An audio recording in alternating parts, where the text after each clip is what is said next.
Temuco son 120 casas que ya están construidas y funcionando, y es el primer proyecto en Chile en el fondo con estándar Passive House. Casas, estamos hablando de casas.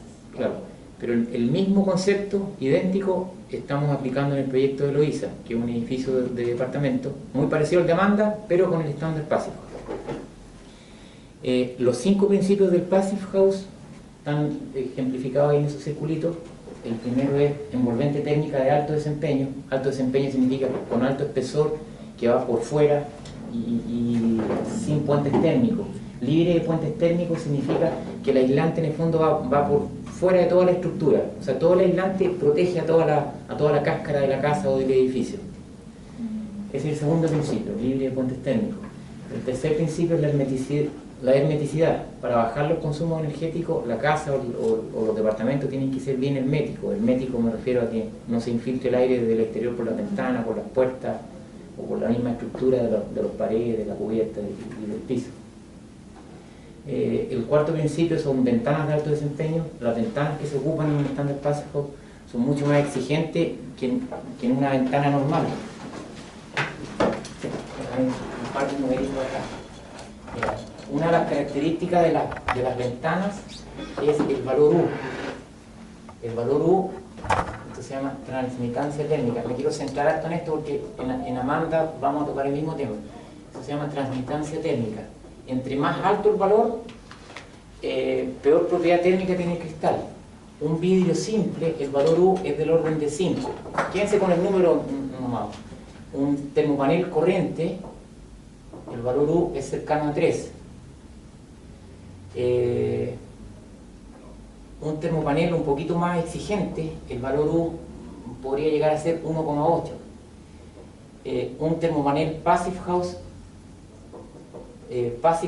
nos exige un valor U cercano a 1.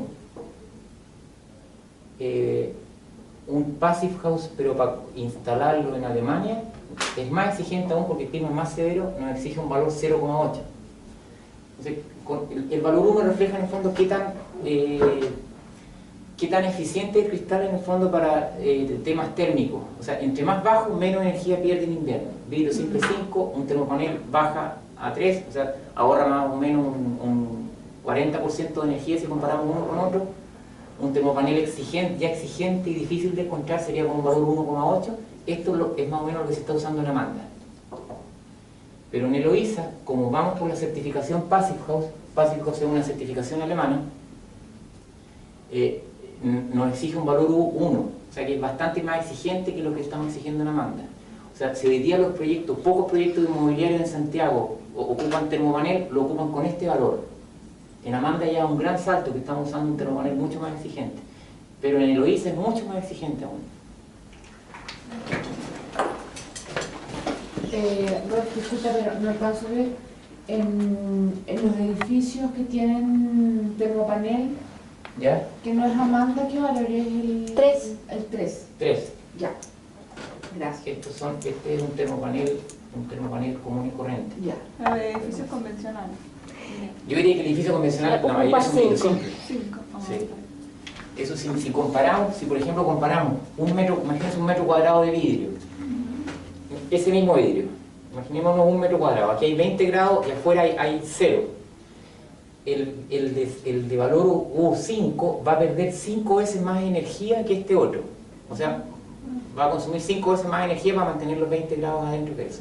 Eso me refleja en el fondo cuánto incide en el fondo la propiedad térmica del cristal. Eso era el cuarto principio de diseño para el estándar Passive. Y el quinto y el más complejo de entender es la ventilación de confort con alta recuperación de calor.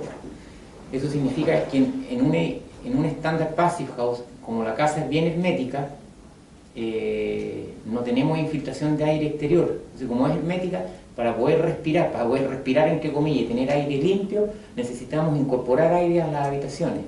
Entonces, por un lado, la ventilación, aquí hay un sistema de ventilación que tiene 2 ventiladores este aparato, ahí me voy a centrar bien cómo funciona. Hay un ventilador que toma el aire de los baños, saca el aire de los baños, y hay otro ventilador que toma el aire de afuera e intercambia calor con el aire de los baños, lo inyecta a dormitorio. Les podemos dar una simulación para ver cómo funciona eso. Intercambia calor no significa que se mezcle el aire en un mismo ambiente. Van por celdas separadas el aire que sale con el que entra. Solo es la temperatura la que se traspasa, ¿ya? Porque a veces ese error es importante de aclarar. Mira, si comparamos la misma vivienda en la ciudad de Temuco, esta es la vivienda convencional que cumple la normativa térmica. Aquí está ejemplificado el aislante, el color amarillo está dibujado como si fuera el aislante. Si se dan cuenta, este tiene 30 centímetros de aislante, y esto para cumplir la normativa ya exigían solamente 12. Digo exigía porque esto era hace 3 años atrás, ahora exigen un poquito más, exigen 14. Entonces, si se dan cuenta, aquí el aislante no está continuo, está puesto entre la estructura y la cubierta. El café oscuro son las estructuras de madera. El aislante se coloca entre la estructura. Esa es la manera convencional de colocar el aislante. Ese aislante es totalmente continuo. O sea, el aislante no tiene ningún corte. El aislante está puesto sobre la estructura. Eso significa liberación de puentes térmicos. Aquí, si te fijáis, en los muros no hay aislante. En el radier tampoco hay aislante. En cambio, acá hay aislante por todos lados. Si te dan cuenta, esta losa está aislada por fuera. Hay una liberación de puentes térmicos. Aquí en la losa no hay liberación de puentes térmicos. Ese es el concepto de liberar los puentes térmicos, en el fondo que el aislante no tenga ninguna interrupción. El radier abajo también está aislado, acá no está aislado. Entonces aquí estamos comparando con números, así como en el cristal está el valor U que les explicaba, que varía de 5 al 0,8. El muro también tiene un valor U asociado. Entre más aislante tenga, más bajo el valor U. Entonces, para la cubierta, la normativa térmica en Temuco nos exige un valor U 0,33, pero ese proyecto con 30 centímetros tiene un valor U de 0,13. Eso significa que pierde por metro cuadrado de cubierta, pierde un tercio que la casa normal. En muro de 0,45 baja a 0,2, en piso de 3,8 a 0,82. Si hacemos la sumatoria, la integración de todos los elementos de la envolvente en toda la casa, ventanas, piso, muro, cubierta, la demanda de la casa normal que cumple la normativa serían 105 kWh en metro cuadrado. Ese es un número que tienen que, así como hay que grabarse el concepto del valor U, hay que grabarse también este numerito, kWh metro cuadrado, que eso es la demanda específica en calefacción de una vivienda por metro cuadrado. Es similar al factor que se ocupa en el fondo cuando comparamos el rendimiento de los autos. Este auto rinde 20 km por litro, este más eficiente rinde 30 km por litro. Ese numerito, el kWh metro cuadrado, me determina en el fondo qué tan eficiente o qué tan ineficiente es una casa. Entonces, llegar a 20 kilos, si hoy día cumpliendo la normativa estás en 105, si le sacamos el aislante, si no tuviera ningún tipo de aislante, este valor puede llegar a 400. Versus este otro que está en 20. Ahora, el costo operativo es directamente proporcional a ese número. A igualdad del sistema, o sea, si este ocupa una caldera a gas y ese ocupa una caldera a gas, esta casa va a gastar menos de la quinta parte que esta, independiente del sistema que tengamos. ¿Ese parámetro de kilowatt-hora por metro cuadrado solo tiene relación a la calefacción? Solo calefacción, no es el consumo total de la vivienda. O sea, me refiero en términos de eléctrico. No, estamos hablando solo de calefacción. Sí, aquí se está asumiendo que la energía eléctrica que ocupa la casa para electrodomésticos o la cocción de alimentos para acá es un fijo. Esto es solamente la demanda de calefacción del sistema de calefacción, de los radiadores o de la caldera. Si se dan cuenta, aquí hay emisión de vapor en la cocina, en el baño, y también hay emisión de vapor en los dormitorios. Uno normalmente tiende a creer que la principal formación de vapor está en las cocinas y baños, pero puede ser mucho más incidente la formación de vapor en los dormitorios que en los baños, porque en los dormitorios, si hay 2 personas, la emisión de vapor que sale por nuestro cuerpo, por la transpiración o por la exhalación, es del orden de 20-25 gramos por hora, por persona, o una persona adulta. Entonces, en una noche son más de 200 gramos por persona. Entonces, imagínense una habitación con 2 personas, es casi medio litro de agua por noche. Y ese medio litro de agua por noche se va en la ventanita y condensa y chorrea. Pero hay gran parte de esa humedad que no se va por la ventana, sino que fluye por los muros. Por los muros se difunde, en el fondo, el vapor se difunde por la porosidad de los materiales y eso en el fondo daña drásticamente el comportamiento térmico de los muros o de cualquier elemento en envolvente. Entonces, uno de los aspectos clave, si queremos una casa hermética, es que ese vapor hay que sacarlo de alguna manera, no tiene que escaparse por los muros. Y la forma de sacarlo es por el sistema de ventilación que hablábamos de antes. Se extrae el aire de los baños, se bota hacia afuera, y por otro lado tomamos aire exterior que está seco, aunque esté lloviendo, el aire afuera siempre está más seco que el de adentro. Ahí les explico que es un poco raro, pero créanme que es así. El aire de afuera, aunque afuera esté lloviendo, ese aire tiene menos moléculas de agua que el aire que estamos respirando acá. Entonces entra el aire de afuera frío y seco y intercambia calor, no se mezcla con el aire caliente que sale de los baños y cocinas y se precalienta en el fondo e inyecta a los dormitorios. Entonces a los dormitorios va a entrar aire seco, exterior, además filtrado, porque este regulador de calor acá tiene elementos que filtran el aire, el polen, el material particulado, y lo inyectan a los dormitorios a un nivel en el fondo apropiado para mantener confort. Y en el fondo ese sería el sistema de calefacción. Esa casa no tiene una caldera, no tiene radiadores, se calefacciona en base al sistema de ventilación que tiene. O sea, el gran elemento diferenciador que tiene versus a cualquier proyecto. O sea, estamos hablando de que este proyecto no tiene ventilación. Lo normal que uno hace en los departamentos de casa es que abre la ventana en la mañana y está un par de horas gastándose. Entonces, lograr mantener confort en esa configuración, aunque el invierno sea poco aquí en Santiago, en Temuco, el invierno allá son 6, 7, 8 meses. A lo mejor el invierno es más cortito, pero son 2 meses que igual la gente acostumbra a abrir las ventanas. Para poder ventilar. Sí, sobre todo en departamentos que están en altura no tenés riesgo que entre. Entonces, tienes, por un lado, usas calefacción central, todo el hormigón está caliente, abres las ventanas, pierdes toda esa energía y eso hace en el fondo que tu consumo de energía se dispare. Entonces, para lograr eficiencia energética hay 2 cosas muy importantes. Tener hermeticidad para no perder esa energía, pero al tener esa hermeticidad me obliga a preocuparme de la ventilación. Porque puedo ser hermético, tener tremenda envolvente, pero si no tengo esa ventilación, adentro se me va a transformar en un sauna, en un baño de vapor. Peor que no porque esta configuración. Entonces tiene que ir de la mano. Tóxico, no Sí. puede vivir sin ventilación. El no ventilarme significa tener altos niveles de humedad interior, la humedad en el fondo que nosotros mismos botamos por nuestro cuerpo, y también niveles de dióxido de carbono, porque nosotros al respirar tomamos el oxígeno y se exhala en forma de dióxido de carbono, y el dióxido de carbono lo pueden ver reflejado ustedes cuando se meten, por ejemplo, a una sala con hartas personas después de media hora. Esa saturación, ese que te cuesta respirar, ese sofocamiento, el nivel de dióxido de carbono alto. O sea, tener un sistema de ventilación como eso, además de mantener baja la humedad, mantiene bajos los niveles de dióxido de carbono. Y el dióxido de carbono, sobre todo si estamos hablando de espacios habitacionales, de dormitorios, uno duerme mejor y despierta mejor cuando el nivel de dióxido de carbono está más bajo.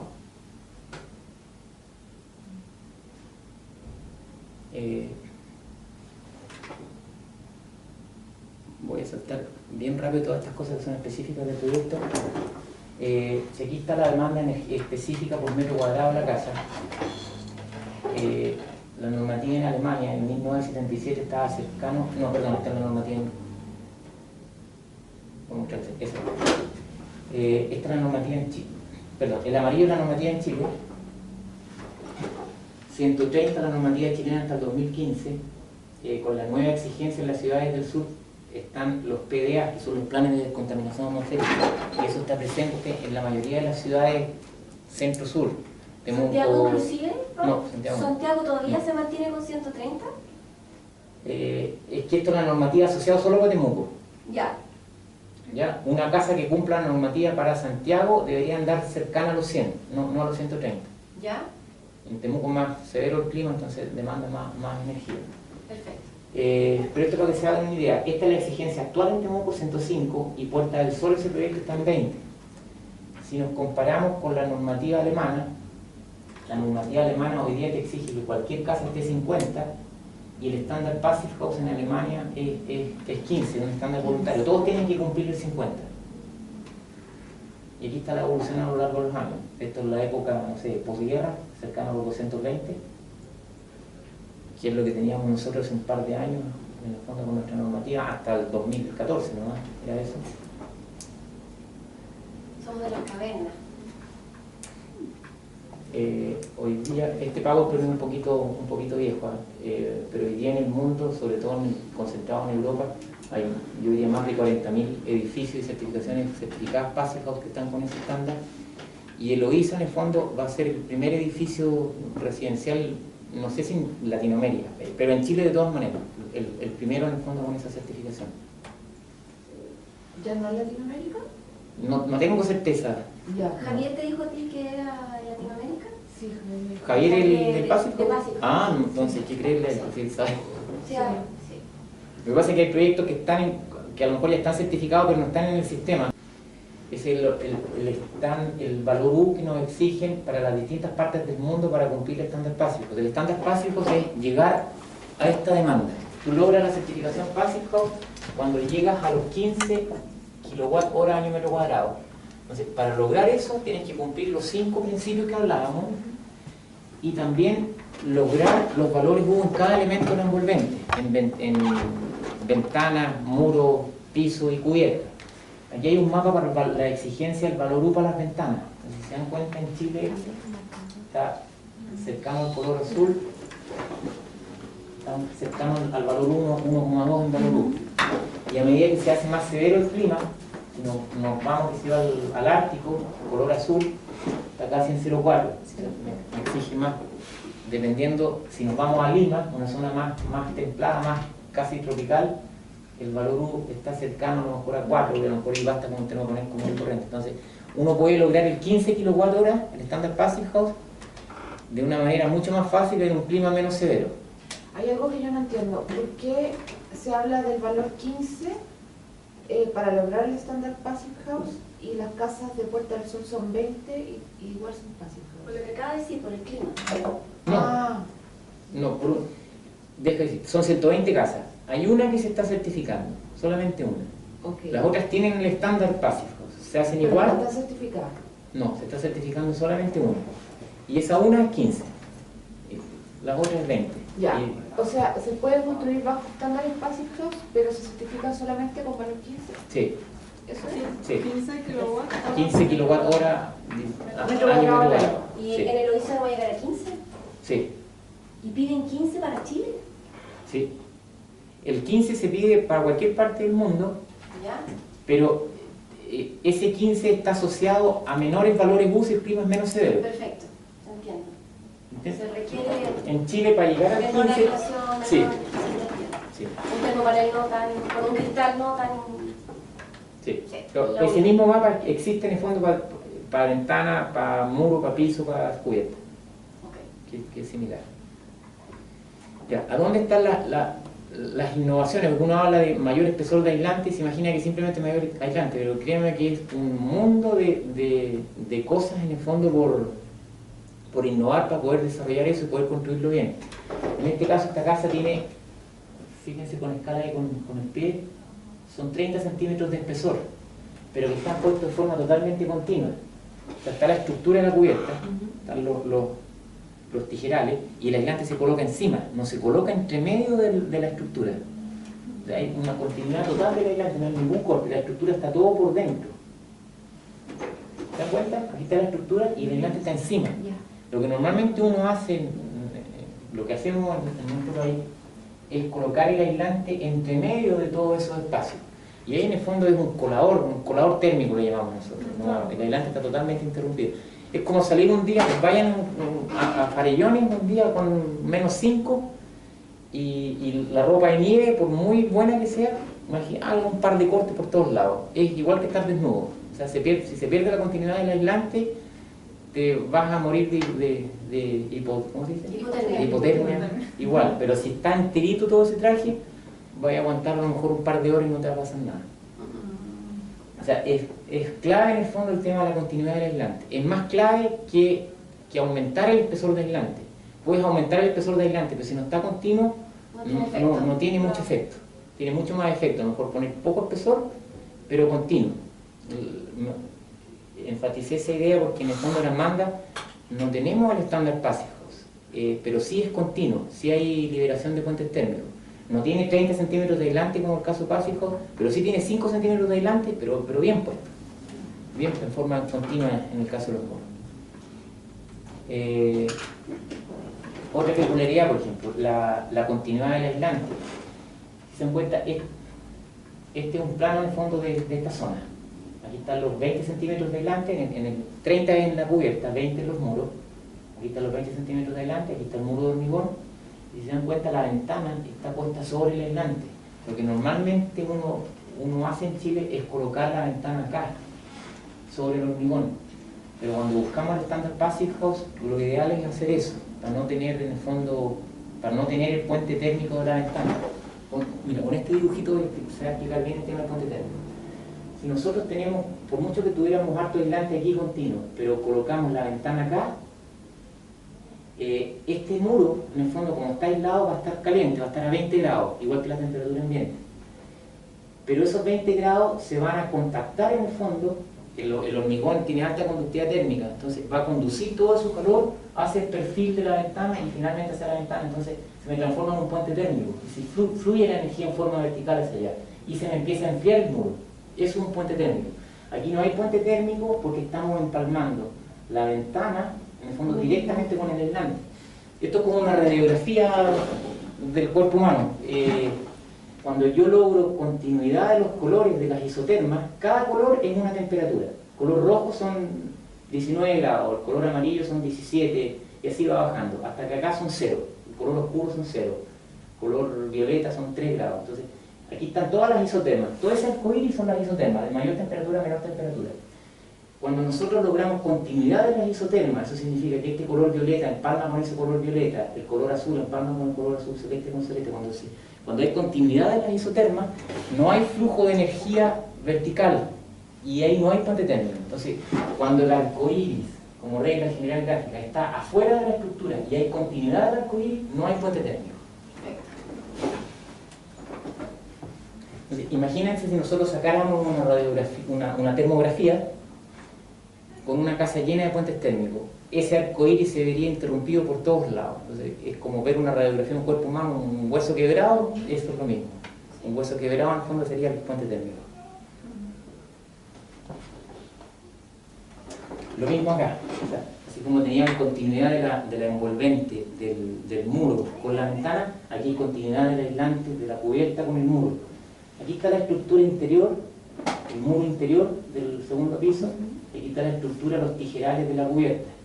Entonces, el aislante está totalmente encima de esta estructura y encima de la estructura del muro. Entonces, el aislante está puesto en el fondo como una cajita de helado por toda la envolvente. Ese es el concepto de liberación de puente térmico, envolvente de alto desempeño, y la hermeticidad está dada también porque además de todo el tema térmico de espesores de aislante, de liberación de puente térmico, es hermética por todas las barreras y sellos que se colocan en el interior. O sea, está todo perfectamente sellado. O sea, si eso nosotros hacemos una prueba de hermeticidad, un blower que se llama, que es en el fondo literalmente como inflar un globito y someter la presión, el aire no tiene que escaparse ni entrar por ningún lado. Y hay ensayos que hay que hacer para el estándar Passive en el fondo para lograr asegurar en el fondo que vamos a llegar a los 15 kW al metro cuadrado. Esa es una de las cosas en el fondo que hay que hacer y que son una de las cosas más difíciles de lograr en el fondo cuando uno busca alta eficiencia energética, que es el blower, que es el concepto de inflar el globito. Ahí está puesto el blower en la puerta principal de la casa, es una lona, una tela en el fondo que se coloca en el vano de la puerta. Es un ventilador, un gran ventilador ahí. La casa se sella, se cierra por todos lados, todas las ventanas perfectamente cerradas. Y ese ventilador empieza a inyectar aire para mantener adentro de la casa 50 pascales. 50 pascales, imagínenlo como una presión, es como inflar un globo pero con poquita presión. Esos son 50 pascales. Está literalmente inflada como un globo. Entonces hay una cierta infiltración de aire que siempre se va a ir, por muy hermética que sea, siempre se va a escapar algo de aire. Uno pasa al estándar Passive House cuando llega a una renovación de aire de 0,6 renovaciones de aire por hora. Eso significa que si tomamos todo el volumen de la casa, la superficie en el fondo por la altura, es el volumen por 0,6, para lograr el estándar Passive House teníamos que tener una infiltración de aire menor a eso, al 0,6, para lograr el estándar Passive House. En estas casas, la casa que se va a certificar se está logrando el 0,6, la mayoría de las casas están siempre bajo 1. Si nosotros hoy día hacemos un test de infiltración, a ver si logro ver esto. Espérate, que este está un poquito más difícil. Y Eloísa, ¿cómo lo vamos a hacer? ¿Vamos al azar a certificar algunos departamentos? Sí, hay distintos tipos de pruebas. Una es probar todo el volumen. ¿Ya? Otra fórmula de hacer es probar un par de departamentos y aislarse del resto. La más práctica de todas es hacerlo en el edificio entero, o sea, cerrar todas las ventanas por el exterior y hacer la prueba en el volumen principal. Cuando es muy grande el edificio hay que seccionarlo porque el equipo no da capacidad en el fondo para hacerlo en todo el edificio. Pero hay que hacer esa prueba, de hecho eso es clave hacerlo para lograr la certificación. Ay, pues no me corta esta cosita. Es que el wifi nuestro no es muy... ¿Eso será? Más malo, pero...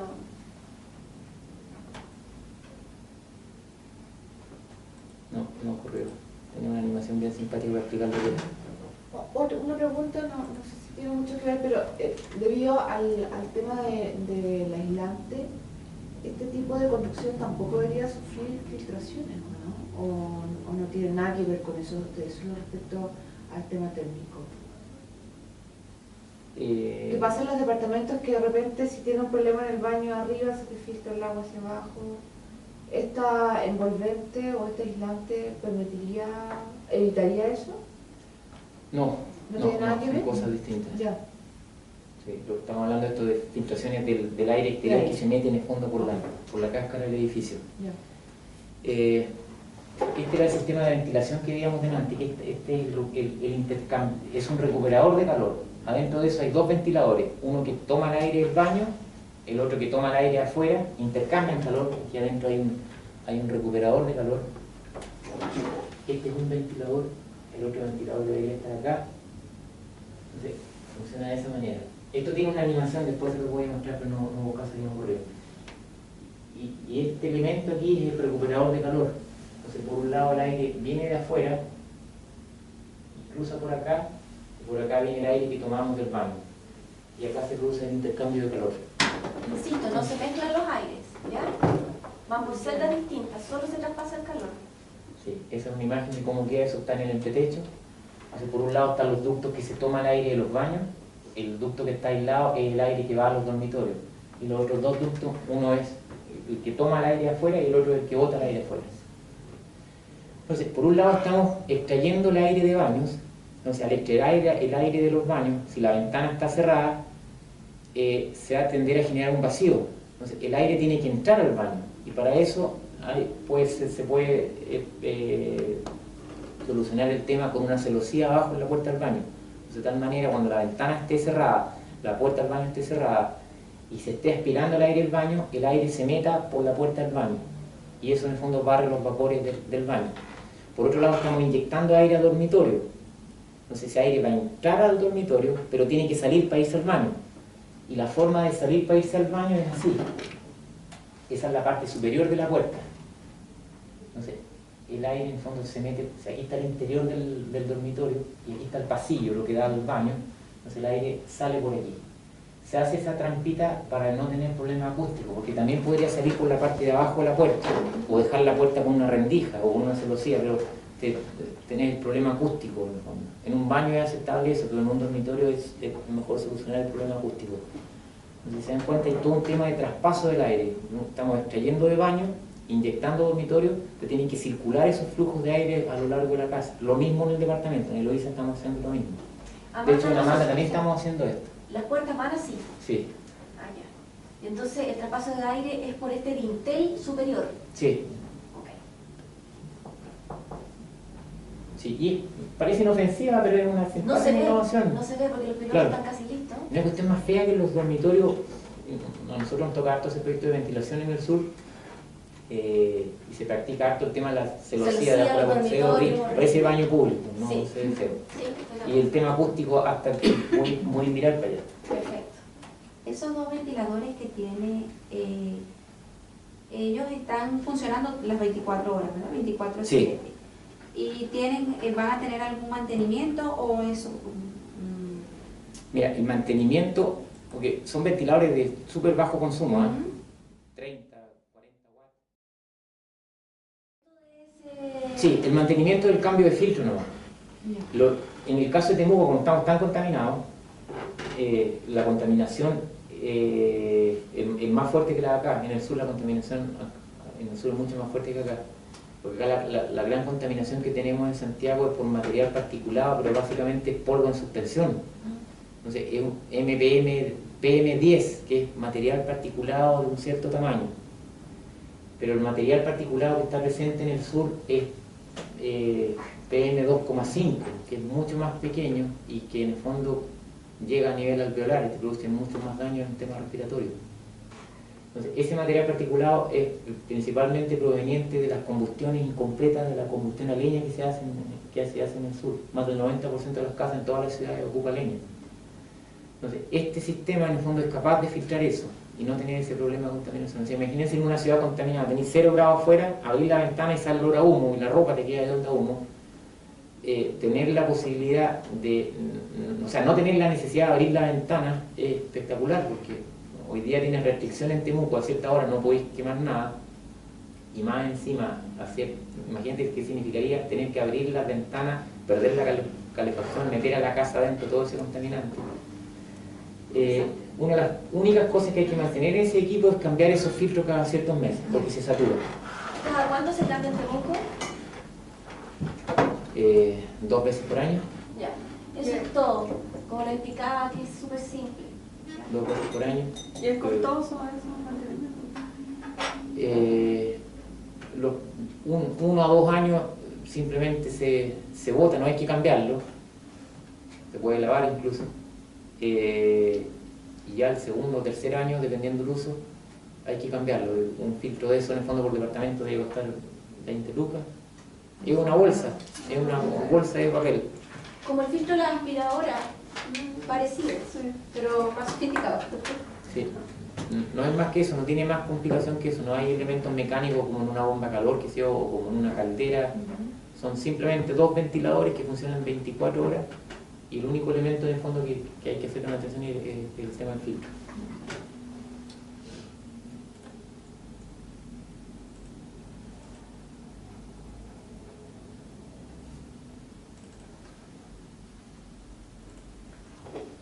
¿Y ese ventilador consume, o sea, consume energía o? Esos son los 15 kWh que consume el aparato.